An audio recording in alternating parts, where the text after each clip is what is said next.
आप देख रहे हैं वासुदेव शॉर्ट्स। जी, साबिक वजीर आजम और बानी पीटीआई इमरान खान साहब की बहन अलीमा खान साहिबा कल इस्लामाबाद हाई कोर्ट के बाहर मीडिया के लोगों से बात कर रही थी, जहां पर उन्होंने बताया कि पाकिस्तान तहरीक इंसाफ के चेयरमैन एक ही हैं, वो इमरान खान हैं।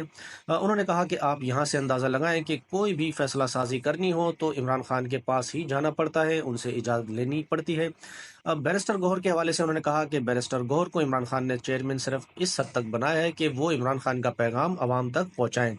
मजीद उनका कहना था कि इमरान खान कहते हैं कि 26वीं आईनी तरामीम के बाद अदलिया अब सरकार का डिपार्टमेंट बन चुकी है।